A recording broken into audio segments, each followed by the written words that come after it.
Hello everyone, JRDL96 here with a brand new reaction. As you can tell by the title, it's another Jacksepticeye video, and it's another interview that he decided to do.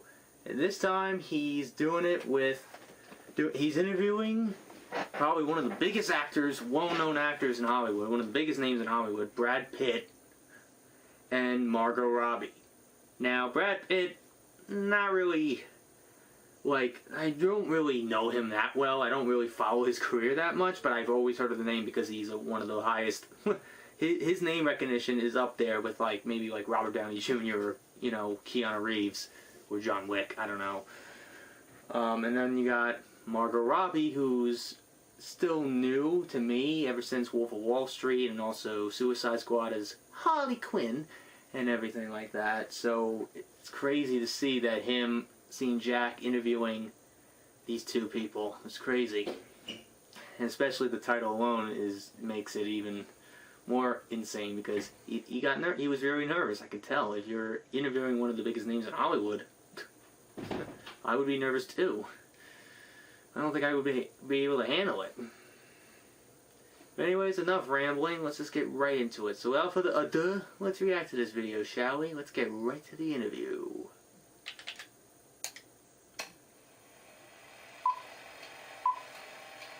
Assaulting me outside with microphones. What are you guys doing? Doing all right, yourself? You guys look phenomenal. Look at Brad Pitt with that hat. I like your set. Wow. Okay, So that was all us. Yeah, we got in here early. Look at that denim jacket you're wearing. For the next 8 minutes. Okay, what's my motivation? The fact that I'm going to say cuts in there. Okay. Terrifying. It's gotta be nervous. Nice to meet you guys. How you doing? I'm good. This is so surreal. You guys are like some of my favorite actors ever, so this is so sensational to see you guys in real life. Saw the movie last night. It was phenomenal. I had a big smile on my face the entire time. I couldn't believe it was such a bizarre kind of movie because it doesn't follow like a typical kind of story structure. It's kind of just like a day in the life of everybody, and you just kind of see snippets of their lives and everything, and it was just so delightful to watch actors just act and be so good at it, so good job. Well, that's a real credit to Tarantino. Quentin Tarantino, man. He's one of the biggest well-known directors in Hollywood. What drew you to the movie? Was it his name alone, Tarantino. or... Yeah, that does it for me. Pretty much does it. Yeah, it's always Quentin Tarantino. As soon as he calls, you just pick up the phone. Yeah, it's Quentin. Yeah. He's done a lot of great movies. I initially reached out to him, and I think I offered just to work in craft service or something. I just wanted to see one of his film sets, so got a little more than I bargained for. Which was a bit serendipitous, right? Yes. Then he came after with the timing was perfect. Wow. Perfect timing. What do you think it is about his movies? Because I'm a huge Tarantino fan as well. Pulp Fiction is one of my favorite movies of all time. But what do you think it is as actors that draws people to his movies? Is that the video or is it outside? He's completely unique. He is Pulp Fiction, yeah. The quintessential English, motherfucker! He has his own voice, his own rhythms, his own he's a very well-known director.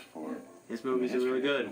Pulp Fiction is one of my favorites, no one else like him. Yeah, which works to his credit in this movie because you can see so many homages to so many old types of movies, and he just nailed that old Hollywood type of style. I also see bits of all his films in this one. Like they've all come together into this story. Like certain aspects, elements, little things that Tarantino and vibes of all those other movies. You know, reoccurring actors that have been in past films, and the fact that, you know, they always say they're all connected in some cinematic universe. You know, like for everyone who loves that. Tarantino films, there's so many little things that. Yeah. What was your favorite thing about playing your characters? Was there any particular days on set that you really liked or enjoyed, or any memorable moments about playing your characters? I liked hauling ass down Hollywood Boulevard. It's in in my neighborhood, and I often have to take that route. You know, if you live close there, then that makes it easy.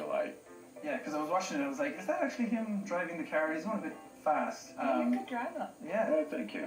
Good stuff, man. And especially for you, because you play such a character with such a huge history and a name that everybody kind of knows for particular reasons. So what was it like to take on a character like that and bring her to life on screen again? It was an honor, truly. I'm so grateful. I'm gonna look up the history of that movie. I didn't see it, so I don't know what they're talking about. Very much Quentin's intent in the way that he wrote her. It was to really shine a light on her life as opposed to focusing on her tragic death. And you could tell in the way that he wrote her that he just loved her, that he saw her movies when he was a child at this time in Hollywood and was thoroughly charmed by her like everyone else, and he felt that comedy he was drama, that's what it is. Yeah, help bring that alive.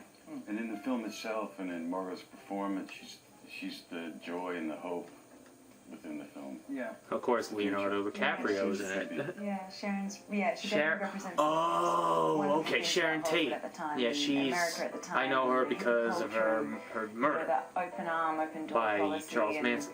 Yeah, the optimism It's crazy. of someone. Yeah, because she had like in a their prime. lightness to her She throughout, did. and she just enjoyed what she was doing and Yeah. going to her own movie and sitting there with glee and just enjoying everybody, enjoying Yeah, everyone with she's her. not vain and she's not judgmental, so you can kind of share her delight in those moments. Yeah, she was very relatable, I think, to a lot of Yeah, people. oh good. So you talked about Quentin's writing, and we all know that he's not only such a good director, but such a good writer as well. When you guys get the scripts for a movie like this, are you encouraged to improv at all, or is it all just set in stone? Do you?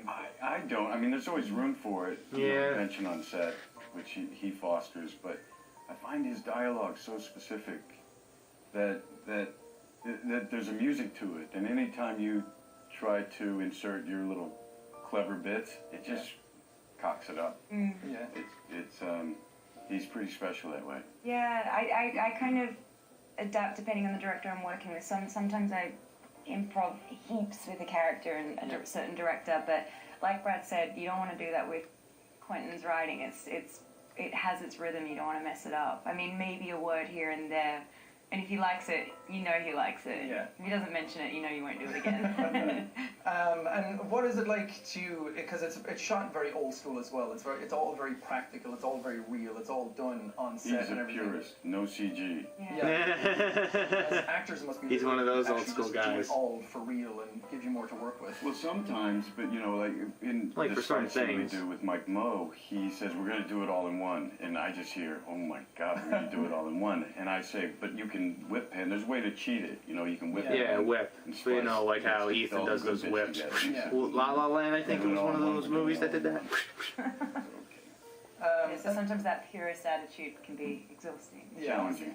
it pays off though on screen. It all looks and flows so well. So when the movie itself is all about Hollywood in general and the old generation of Hollywood, and kind of Yeah. it's kind of talking about the changes in Hollywood and what it was like back then. And Yes. you guys are still acting in the modern Hollywood. So is there any changes that have happened in your acting careers, positive or negative, that have come about since you guys have just been in the industry? Well, I see a lot of parallels from certainly 1969 for the industry and even our country to where we are now. At that time, the studios had kind of hit the wall, and this new voice came with Bonnie and Clyde, and this year I think was The Graduate and Easy Rider and Butch and Sundance, which was paving the way for the Scorseses and the Coppolas, the real And auteurs. Spielberg's too. So there's real change. Plus, we were a polarized country then as we are now. In industry-wise, we've seen a big shift from streaming, you know, from the communal experience in the cinema to this explosion of streaming, which is on the positive. We see all this wealth of talent and really gutsy storytelling being made and getting a chance to be told. And what that means for the communal experience will be interesting to see. Don't know. There's a question of disposability, but the content's fantastic. Yeah, because there's a connection with audiences, I think, stronger now than there was years ago, because now with streaming services, and my main thing is YouTube. So I upload videos and people can just immediately comment straight away on something, and they have it all right then and there, and you get such immediate feedback on it. Do you think that that's helpful, or do you think it's more of a curse? I just think that's what it is, and we got to go with it. And make Yeah, the we best got to of go it. with the flow and evolve. I like Well, that. Are there any changes in Hollywood that you're excited about, or any changes that you think not so much should happen, but that you hope to happen, or any sort of paving the way for anything new that's coming along that you think would be good? I think, like Brad said, there's so many people are taking risks on young, cool, emerging filmmakers, and streaming services have really allowed crazy ideas to kind of, people are putting money behind some crazy ideas, which hasn't, you know, that kind of stuff, I think, is a great thing. Yeah. So last question, I always kind of like to ask people this because people always ask me all the time is when things get so crazy for you guys all the time because you're at the top of the game, you're in some of the biggest movies that are out there. When it comes to trying to switch off and calm down and get away from all of that, what do you guys like to do to just turn off and just be yourselves instead of being out in the spotlight all the time? I don't know, I hang out with friends. Yeah, it's not so crazy. I mean, there's a big flux when a film is coming out, but you know, actually, we get to do our work in a pretty contained environment, and there's a lot of downtime and a lot of time with friends and family, which you know, I've come to feel that, you know, life first and work will follow. And so it's not so crazy, but it's just barbecues like anyone else, or you like a Barbie. Barbie. Shrimp on the Barbie.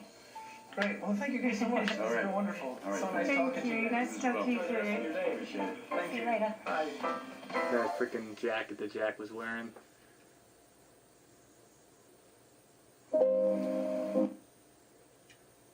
Man, that was interesting, really. But it's really crazy, like, yeah, you could tell how nervous he was talking to them. But I thought it was pretty interesting when them talking about, like, how a lot of things have changed in Hollywood, especially back then. It was a lot different and stuff, and now today, with today's new technology of, like, you know, social media and streaming and video making, like, it really brings out a lot of talent in younger people. Like, you get instant feedback from it. You can tell how a lot of things are changed. And Quentin Tarantino has, and they remember I heard them talking about that one, like doing this all in one go. Like, I think Brad mentioned it, and it reminded me. I think it was in one of the Kill Bill movies. There was like this one continuous shot that they had to do, and it really, really messed with the freaking cinematographer who was doing the shot, because it was all in one take. It was like a whole circle around the whole room. It was like a party or something, and it was like all in one take. Just all in one take, and it really almost drove the cinematographers nuts, because that one shot really just, yeah, some people talked about, like, I remember hearing about that shot, like, that one shot just never, that just kept going. It was all in one take.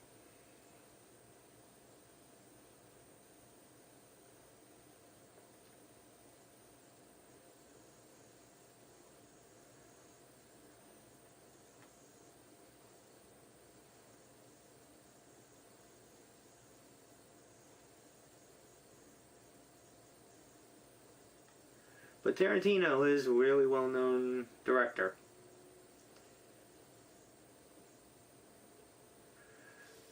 But I was kind of confused. I thought Tarantino did Wolf of Wall Street, but no, I think that was Scorsese. Martin Scorsese. Yeah, I think that was Martin Scorsese. But again, who was in this freaking movie in Quentin Tarantino's movies? Leonardo DiCaprio. Always Leonardo DiCaprio. So here are all the movies that Quentin Tarantino has done. True Romance, Pulp Fiction, Natural Born Killers, From Dusk Till Dawn, Jackie Brown, Kill Bill Volume 1, Kill Bill Volume 2, Grindhouse, Death Proof, Inglourious Bastards, The Django Unchained, The Hateful Eight, and Once Upon a Time in Hollywood. Those are all the movies that Quentin Tarantino has done.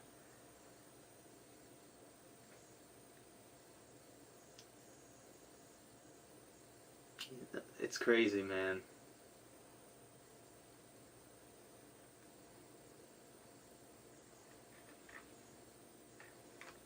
And some people always talk about, like, how his movies are all connected and stuff. Reservoir Dogs, I think, is another one, too. Yeah, Reservoir Dogs, I think. I forgot to. Yeah, there's a lot of movies.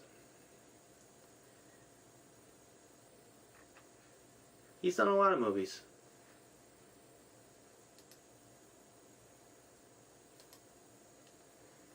But Margot Robbie plays Sharon Tate, who was a well-known actress back in the late 60s, early 70s, who was unfortunately murdered by Charles Manson. Well, not physically, but just like, you know, he was the one who organized the whole murder of Sharon Tate. And Damon Harriman plays him, but he also played Manson in Mindhunter, another movie. So there's probably a lot of like inspiration, influences, and stuff. It's crazy. But it's crazy now looking at who Jack is, what celebrities that Jack has interacted with. It's crazy.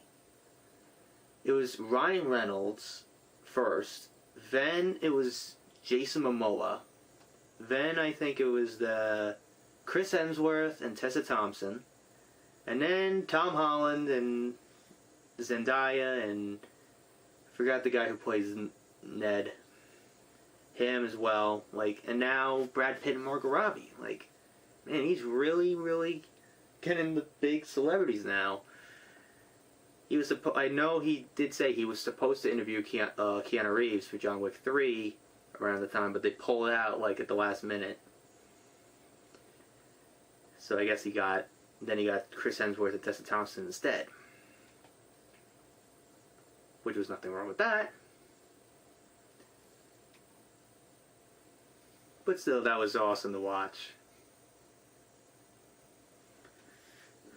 But also, speaking of Jack, and lately what he has been doing, this is being recorded on August 12th, so by the time you see this, it's probably, something probably could have happened. I'm probably not necessarily sure, most likely not, but a huge little rumbling on Tumblr happened on his Tumblr page. Remember the first post he made about doing this Ego Appreciation Week, where he was talking about when he first started the whole Ego Appreciation Week, starting it with Dr. Schneebelstein? Well, in that post, all of a sudden now there was these these letters in particular that were Zolgoed. And the letters that were Zolgoed were A-N-T-I. And we all know what that spells. Anti. Now, I'm pretty sure, yeah, and I remember, like, I was on Jack's Discord server in the VC, just normally having a normal conversation about whatever, and then somebody goes, "Guys, did you see Jack's Tumblr?" And everybody started going, "Wait, what? And it just turned into a freaking, the community just went up in smoke. And I'm like, oh my god, here we go again. Ah, shit, here we go again. But then at the same time, I'm like, we all know the drill.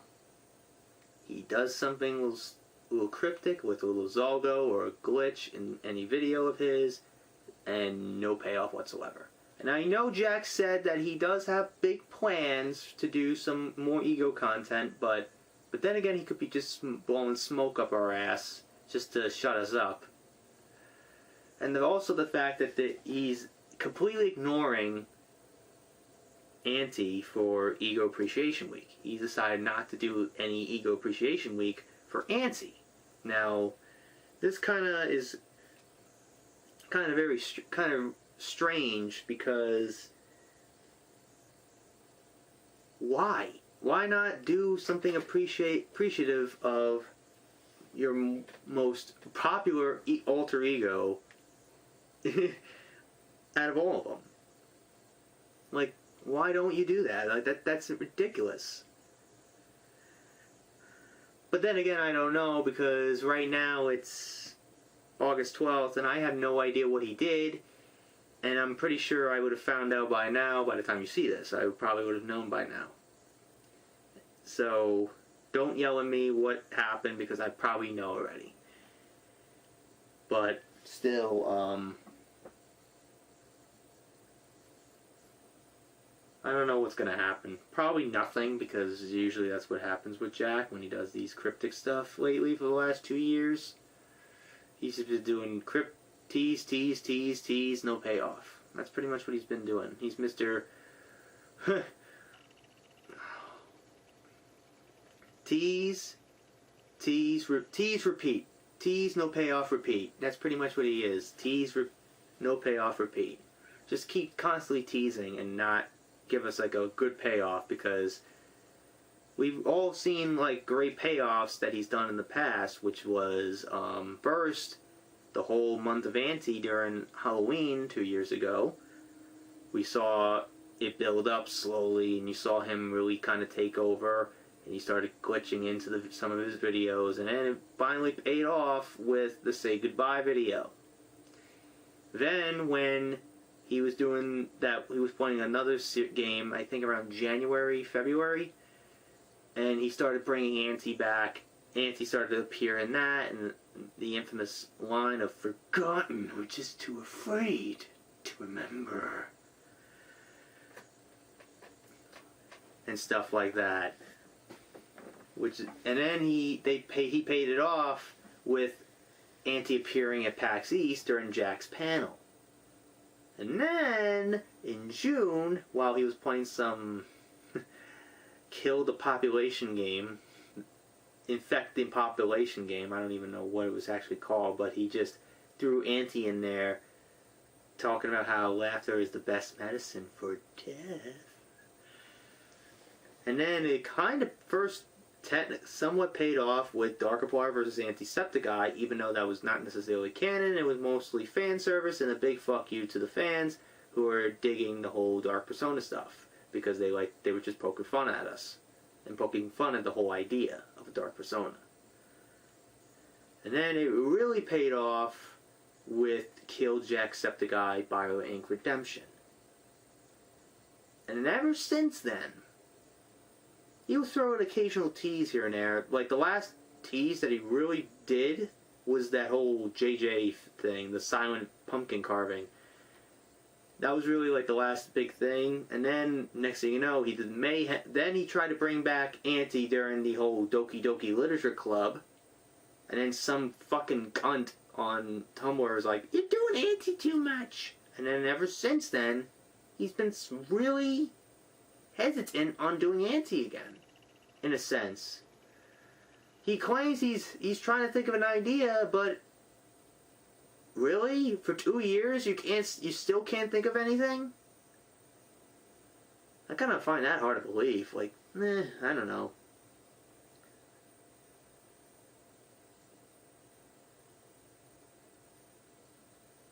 I don't know.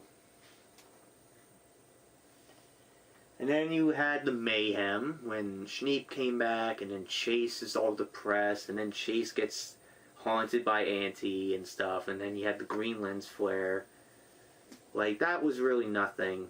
Like, that was really like the only Auntie thing that happened. And then at the end of the year, he started doing occasional glitches here and there, and then he did that little stupid reversed audio of "I will return when you least suspect it."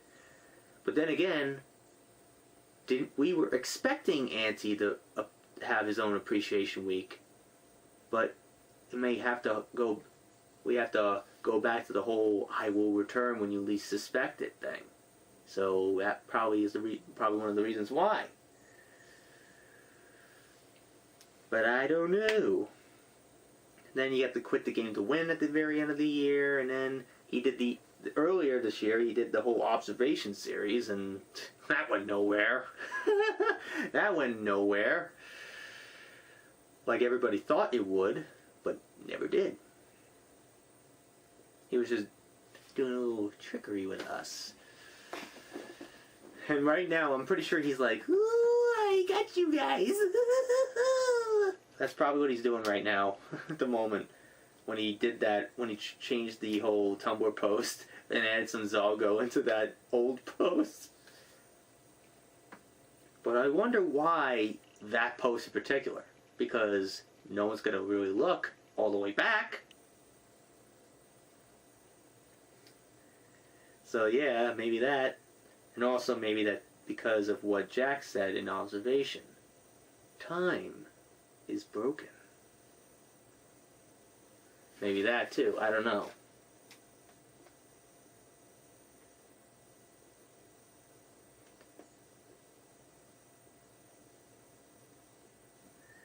whatever.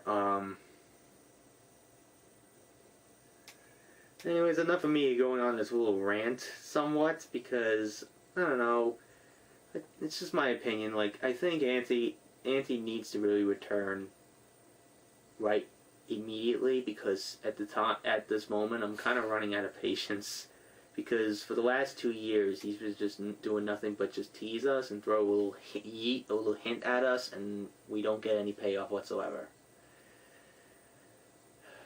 Like, I'm not saying that he should do it all the time. Like, just do it a moment here and there. Stuff like that. Like, hell, I took his advice. I took a page out of his own book and try to hold back on doing my own ego stuff, because I don't want to do too much, and try to do something different with it all, and look where it's gone. Nowhere. Because I don't know what to do. That kind of sounds like I'm contradicting myself, but still, like, at least I don't take years to do it. But anyways, enough of me ranting and stuff, but that was a fun video to watch of him interviewing probably one of the biggest names in Hollywood. I wonder who's oh, for fuck's sake, I can't speak today. I wonder who he is going, oh, I can't speak, what the fuck. I wonder who he's going to be interviewing next. There you go. I wonder who he's going to be interviewing next. I don't know, man. Maybe Chris... Like, I'm so shocked. Like, Chris Pratt has not crossed the mind yet. He loves Chris Pratt, too. Like, why don't you do Chris Pratt? I don't know. Like, it's crazy. Like, what movie is Chris Pratt doing right now that he has to promote? I don't even know. Not right now, but still, I don't know.